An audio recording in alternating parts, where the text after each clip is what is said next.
O desenvolvimento de tecnologias na área farmacêutica tem na diversidade vegetal um potencial enorme para gerar riquezas e produtos inovadores. O Brasil, um dos maiores bancos genéticos do planeta, com imensa riqueza vegetal disponível, tem uma posição tímida e quase paradoxal em relação à exploração desses recursos. No caso da produção de fitoterápicos, a situação pede, tanto do ponto de vista técnico quanto estratégico, uma solução. Como obter, a partir deste manancial vegetal, medicamentos eficazes, seguros e de qualidade. Não dá mais para o homem se relacionar com a natureza como fazia antes. Vai ter que ter limites. Qual é o padrão que a gente tem para aprender? Qual é o referencial? Nós vamos ter que olhar lá para a floresta, como é que aquele povo que está morando há tantos anos conseguiu viver junto com os recursos.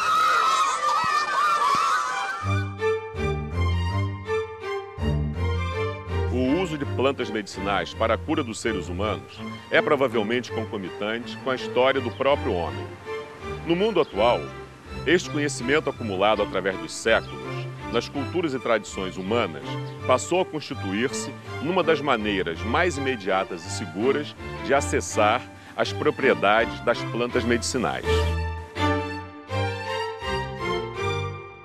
Uma medicina tradicional seria a medicina indígena autêntica, sem uma interferência de outras culturas e principalmente sem uma interferência da cultura ocidental.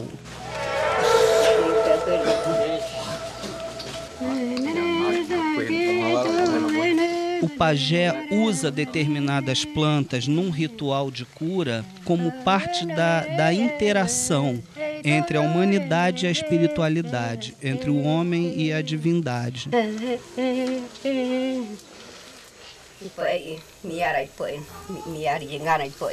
In Malaysia alone, we got 2,800 traditional medical people. These are treating over the counter. These are the senseis. These are the Malay traditional healers. And these people treat people in the rural areas with herbals. Sostenibilidad es para las plantas. También tenemos que someter nosotros a sostenibilidad por la gente indígena y las culturas indígenas tradicionales, donde hay mucho desconocimiento. Esta gente tiene mucha información sobre los usos de las plantas. Cuando muera uno de esta gente, es como una biblioteca que está quemada.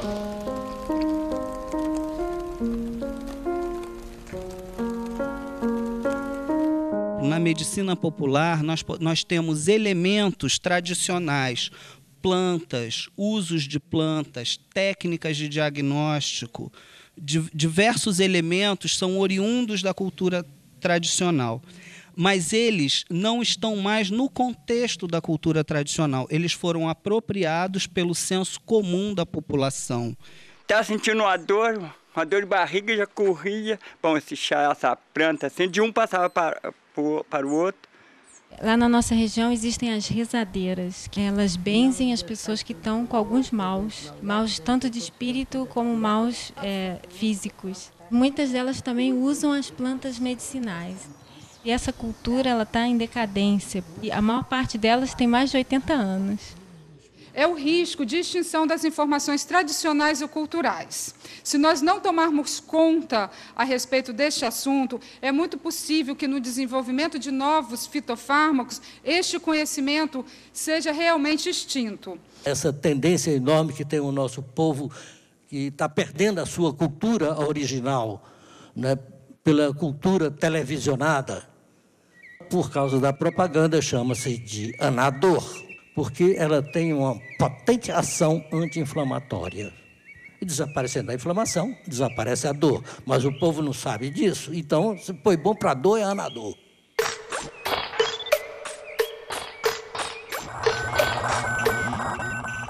Um país como o Brasil, com uma flora tão diversificada, com uma riqueza tão grande de plantas medicinais, essa busca usando como indicativo inicial o próprio uso popular, a chamada etnofarmacologia, a garantia de sucesso é extremamente maior.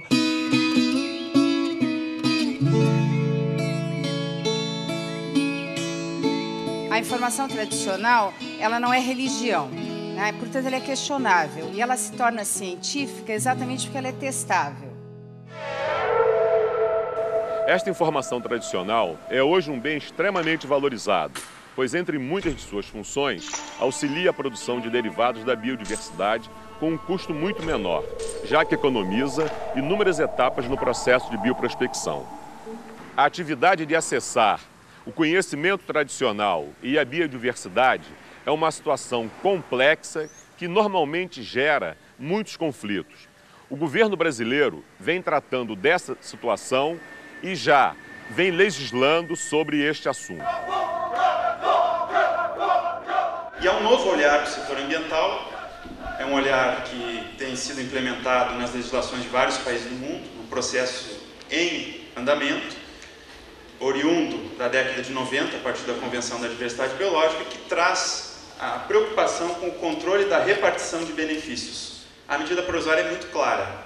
Ela diz que patrimônio genético é informação de origem genética, contida no todo ou parte de espécie, vegetal, fúngico, microbiano ou animal, coletada em condição in situ, na forma de moléculas e substâncias do metabolismo e de extratos de organismos vivos ou mortos. Então ela tem um componente material, que são as moléculas dos extratos, e tem um componente material, que é a informação contida neste material. A Convenção de Biodiversidade, no meu ver, devia ser regulamentada de tal maneira que o fundo decorrente dos royalties que uma companhia paga por causa do uso de uma planta medicinal, ou não só da planta, mas da ideia que a planta contém, tem que ser encaminhado a uma organização internacional. Eu sugiro a Organização Mundial da Saúde, para ter transparência e honestidade no uso daquele dinheiro, no benefício da população da região toda geográfica onde a planta existia usada para esse fim medicinal.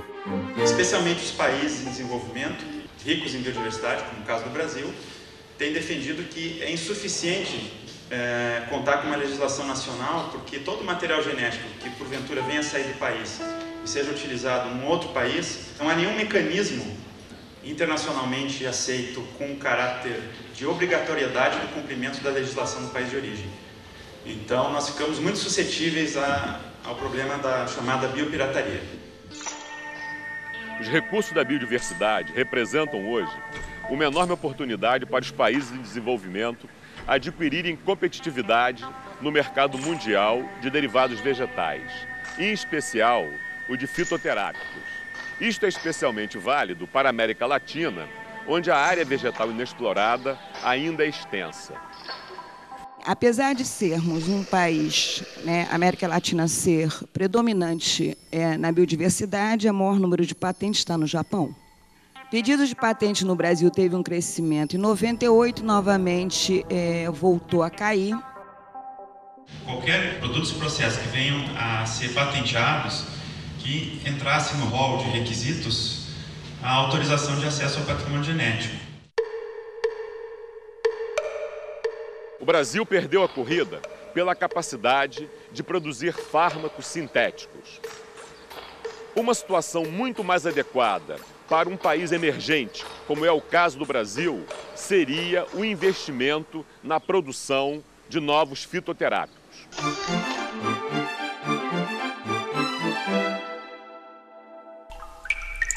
I think what Brazil is trying to do with phytotherapeutics is what the whole of Asia is trying to do, whether it's China, India, or Malaysia. Certainly in Malaysia, we are also trying to develop phytotherapeutic agents through the process of making it available as a product, vis-a-vis as an agent as well. So in that sense, commonality. I see, however, that you have much more capacity to do a lot more work. The human resource capacity is much higher in Brazil compared to Malaysia, for example. Quando a gente fala em potencial da nossa biodiversidade, nós estamos falando em potencial do quê? É para vender insumos, é para vender produtos naturais, é para vender o quê? É para chegar a fazer um novo medicamento, usar o protótipo para fazer a química. Onde é que nós queremos chegar? Muchas veces en nuestras universidades que están, digamos, dispersas en distintas provincias, no solamente tienen estudios de las plantas medicinales, sino que también tienen o acarrean todo el conocimiento del uso tradicional de las plantas. Temos mais de 6.000 plantas pesquisadas nos últimos 30 anos, muito mais de 6.000 plantas, vários trabalhos de professores universitários. ¿Pero son utilizadas? No. E nós temos ouro puro.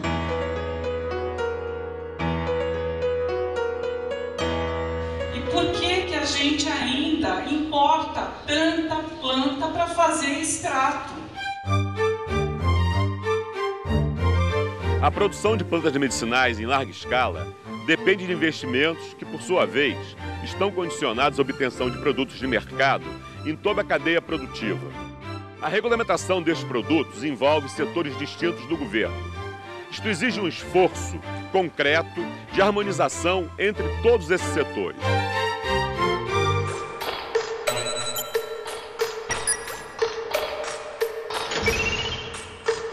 É caótico o grau de desinformação e de desarticulação entre os órgãos de governo para as autorizações de pesquisa. Cada órgão alegando que a sua autorização é que dava, digamos assim, tinha preponderância sobre a do outro.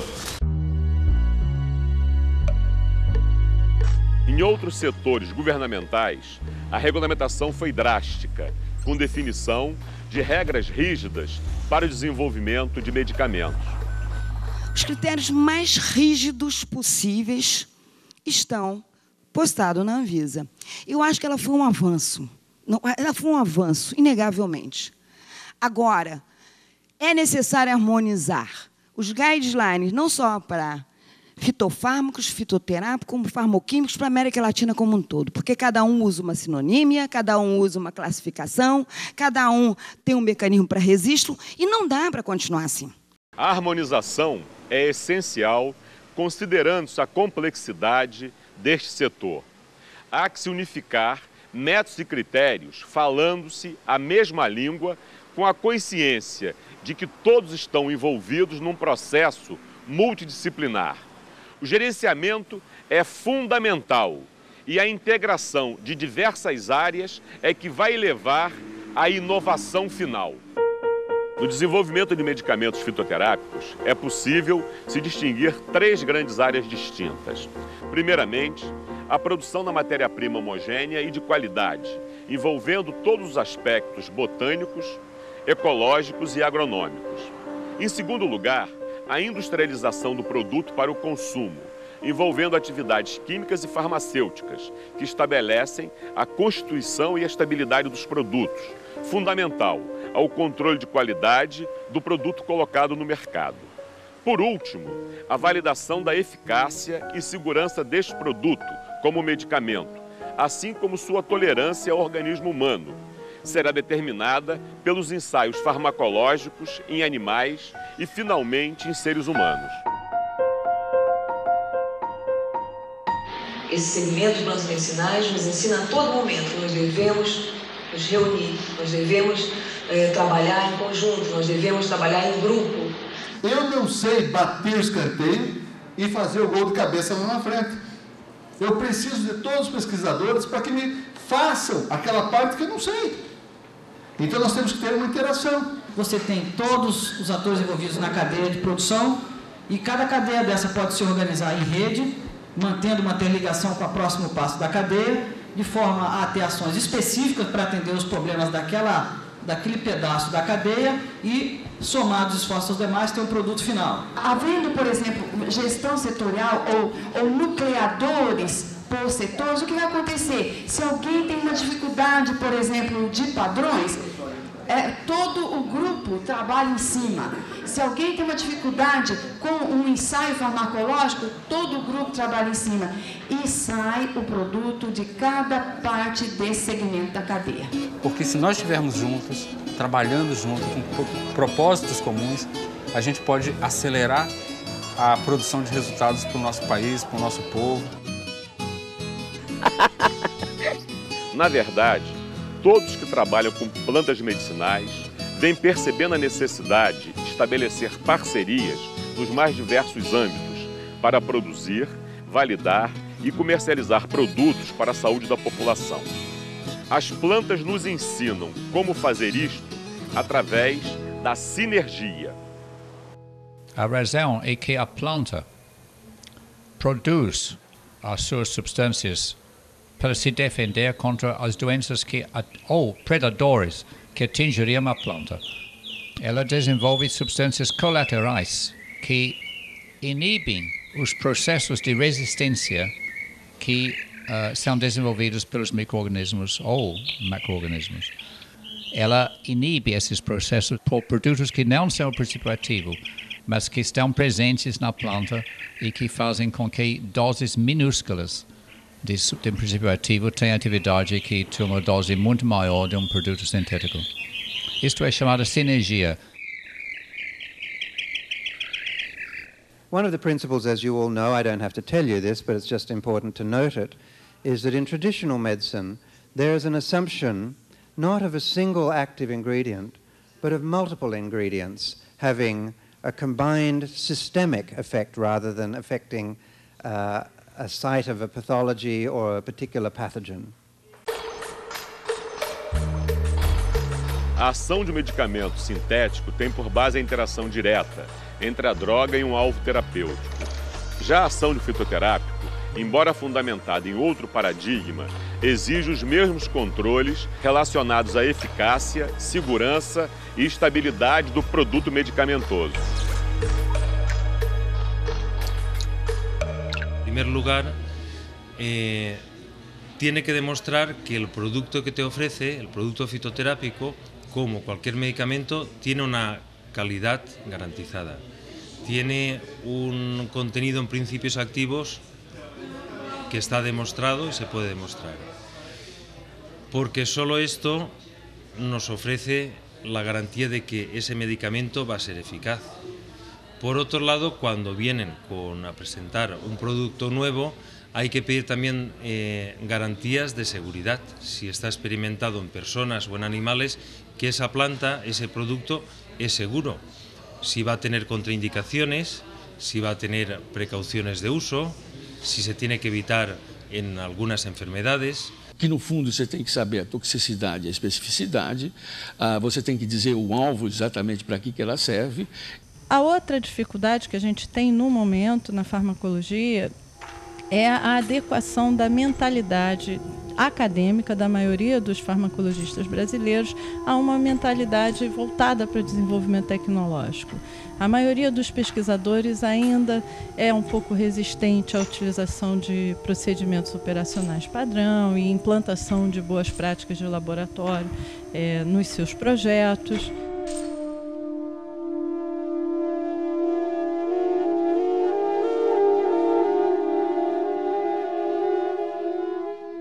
E aí vem, então, a outra parte da história.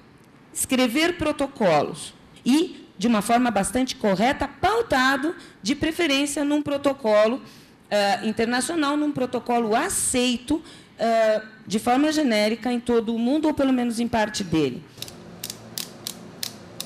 Nós podemos fazer em farmacologia alguma coisa de qualidade internacional no Brasil? A farmacologia vai se inserir no desenvolvimento tecnológico de fitomedicamentos em várias etapas desse processo. Ela é importante num momento inicial para que se confirme cientificamente uma atividade já descrita pela população ou mesmo algum conhecimento anterior de literatura, mas ela precisa ser validada de forma científica e sistemática. E, em seguida, uma vez validada essa atividade, existe todo um procedimento farmacológico que vão desde os testes in vitro até os testes em animais, em que é muito importante a interação da farmacologia com os grupos de química.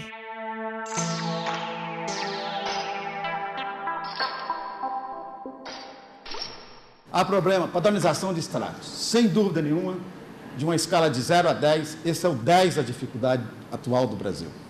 Não há maneira de você fazer um estudo clínico, dar dados confiáveis, se você não tem um extrato padronizado, devidamente padronizado. Os extratos devem ser quimicamente quantificados, mantendo o nível de eficácia para uma larga escala de produção. Todos os indicativos de eficácia e segurança de uma planta ou de um extrato devem ser validados para lotes industriais de material vegetal. Os estudos fitoquímicos, eles permitem analisar e caracterizar extratos, frações e substâncias. Uma outra aplicação também consiste no estabelecimento dos marcadores químicos, que são indispensáveis ao planejamento e ao monitoramento das ações de transformação tecnológica e para os estudos de estabilidade. Eles oferecem também a base para o desenvolvimento de metodologias analíticas utilizadas no controle da qualidade de toda a cadeia, da matéria-prima ao produto final. É óbvio que fitoquímica é apenas um ponto a ser considerado quando você está falando de qualidade, mas já é um grande ponto de partida. Uma planta que você já tem um conhecimento químico dela já é um grande passo, e esse grande passo deve ser considerado, sim, no momento que você está fazendo uma análise de uma planta medicinal. A autorização oficial para o uso de medicamentos fitoterápicos deve ser sempre fundamentada em evidências experimentais que comprovem os seus benefícios em seres humanos.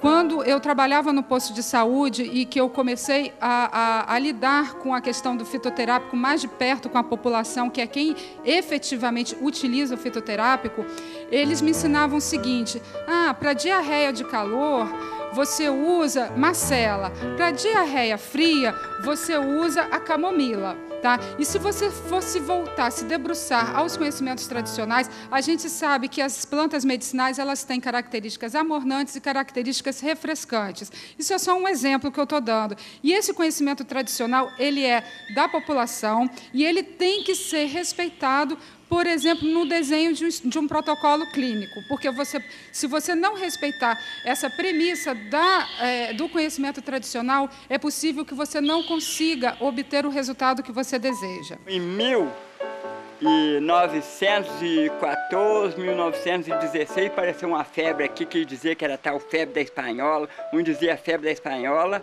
outro dizia febre das montanhas, que curou.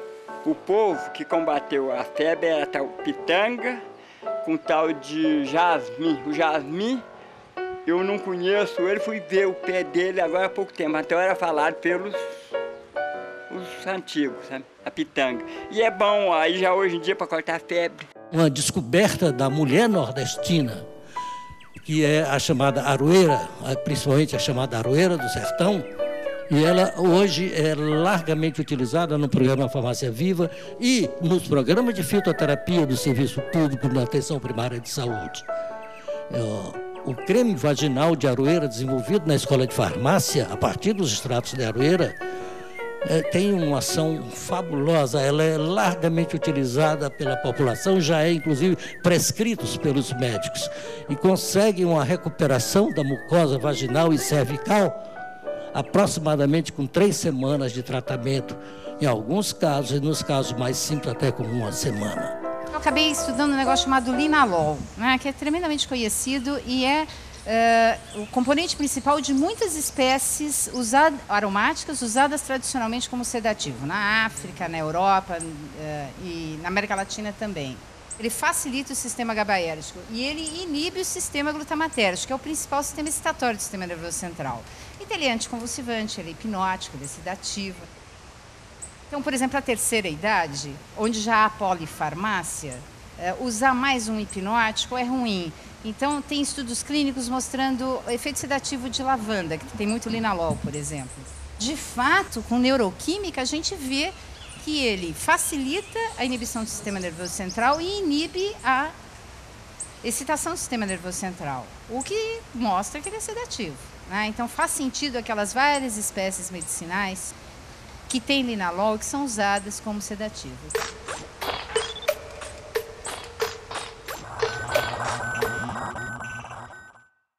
A validação clínica de produtos fitoterápicos, ela deve ter um modelo específico para o seu desenvolvimento, né? Poderia se economizar fases desses ensaios, principalmente a fase 1, né? Que já tem o uso tradicional validando parcialmente aquela indicação. Outra questão importante também seria a questão de comparar os fitoterápicos com as drogas convencionais do mercado, no sentido de você conseguir estabelecer a vantagem desses produtos no tratamento de diversas patologias. Pesquisa clínica, se não há documentação, não existe. Fiz um prontuário médico do hospital, é do mesmo fonte, o raio-x que fez é fonte, o traçado eletrocardiograma é fonte. Você não pode ter um laudo do eletro e não ter o eletro. E nós ficamos sem essa informação que é importantíssima. A farmacopeia alemã iniciou o seu processo de elaboração recuperando informações de prontuários clínicos. Como consequência da desinformação, a gente tem um preconceito da classe média ainda, porque não conhece. Estudou 6 anos, depois fez mais 4 de residência. Em 10 anos nunca falaram uma palavra de fitoterápico para eles. Quando vem alguém falar de fitoterápico, ele até prova o contrário, ele é contra. Eu tenho certeza que se tivesse alguns médicos sentados ali, eles ficariam impressionados com a massa crítica de pesquisa que tem. Eles não têm a menor informação disso. Se a gente está falando de um medicamento fitoterápico, ele tem efeitos colaterais, tem interação medicamentosa, contraindicação, etc. Então, os efeitos adversos, não faz mal. Isso aí por quê? Porque não existe dados na literatura. Não existe dados na literatura porque não tem efeito adverso, é questionável. O médico não pergunta ao paciente se ele usa fitoterápico. O paciente, por sua vez, fica calado. Não disse nada porque sabe que o médico não gosta, que o médico vai repreendê-la, não é? Então, esse ponto é um ponto que coloca a medicina contra a própria população. E não é isso que nós queremos. Se aparecer algum efeito colateral, ele não vai relacionar com o medicamento fitoterápico. En España, el consumo de fitoterapia en los últimos años, diríamos que en los últimos 10 años, tiene un crecimiento muy grande, un crecimiento en torno al 25% anual, y se calcula que estará este consumo en torno a los 1.200 millones de euros por año. Em 2003, esse mercado no Brasil está em torno de 390 milhões de reais. O fitomedicamento tem um papel e tem um espaço no mercado que cada vez fica mais claro e mais definido. Eu acho que uma maior aceitabilidade dos fitoterápicos pela classe médica é fundamental para que tudo isso tenha sucesso, porque se nós conseguirmos desenvolver os produtos, acelerar as pesquisas, ter mais investimento em pesquisa, mas se os laboratórios não tiverem sucesso de mercado, tudo isso afunila e termina em nada. Hoje, todos sabem que as grandes empresas, 9 delas absorvem 45,2% do mercado internacional. E a situação vem se agravando porque a gente tem uma desnacionalização crescente a médio prazo. Só nós vamos progredir quando as indústrias tiverem laboratórios fundamentais próprios, onde tiverem cientistas trabalhando dentro da indústria, cientistas que saibam conversar com cientistas da universidade. Então, essa cultura do empresário de achar que pode pegar e continuar vivendo, entendeu, no seu nicho da empresa familiar somente, é um equívoco. A indústria não deixa de ter lucro quando ela investe em pesquisa. Ela tira muito pouco dinheiro de seus lucros. O resto tudo são incentivos fiscais. Tem que aprender a fazer parceria. E essa parceria, ou consórcio, ele vai se dar, estabelecer regras de quanto cada um vai investir e de quanto cada um vai ter de resultado.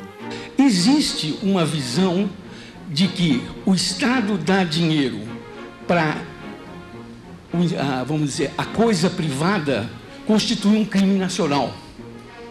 Quer dizer, por quê? Porque não compreende que determinados processos que fazem agregação de valor necessita disso.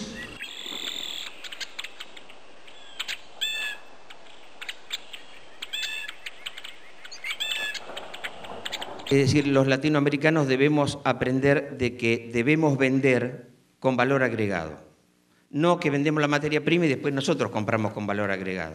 Não se esqueçam que a etiqueta Made in Brazil é uma etiqueta interessante mercadologicamente falando, já que nós sabemos que a produção industrial de medicamentos vai ter que atender algum mercado. O crescimento do mercado da América Latina de 94 a 2004 é um indicativo positivo. Segundo a Organização Mundial da Saúde, cerca de 80% da população dos países do terceiro mundo não tem recursos para a aquisição de medicamentos produzidos pela indústria. Essa é grande que é danada.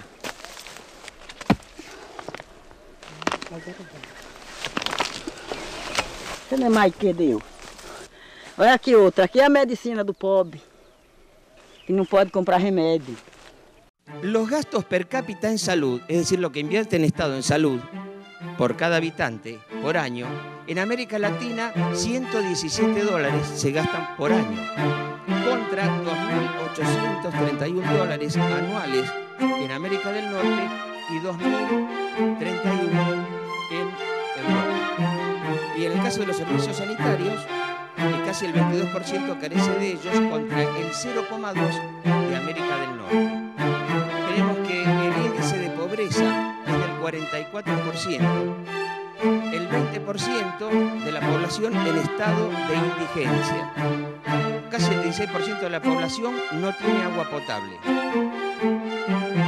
Mas nós não podemos deixar fora essas pessoas que nós chamamos dos excluídos, porque elas sobreviveram e continuam sobrevivendo, utilizando uma quantidade enorme de chás a partir de plantas as mais diversas, algumas com muita razão e outras sem nenhum significado. Acá lo que debemos ver es la salud en toda la dimensión que realmente nos compete. Na nossa sociedade, estruturada como ela está, é direcionada em busca de um lucro e não em busca de recuperação da saúde do povo. Un fitoterápico, en realidad, el objetivo es la salud. Los demás somos componentes para ese objetivo. Mas para isso nós precisávamos que a nossa política de utilização de plantas medicinais e fitoterápicos que rola no governo há 10 anos saísse do papel.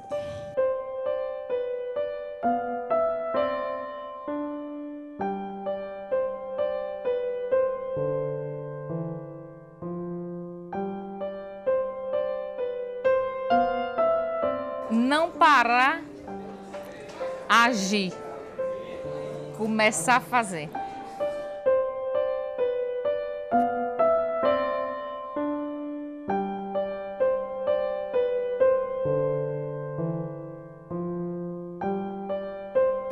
Eu acho que falta autoestima em alguns setores dos cientistas brasileiros, principalmente nesta área ligados à fitoquímica e aos produtos naturais, por algumas razões. Quando você vai num órgão governamental apresentar um estudo teu, eles perguntam que respaldo internacional você tem. Olha, nós não precisamos de respaldo internacional, nós somos o respaldo. Quer dizer, nós temos cientistas aqui que são respaldo.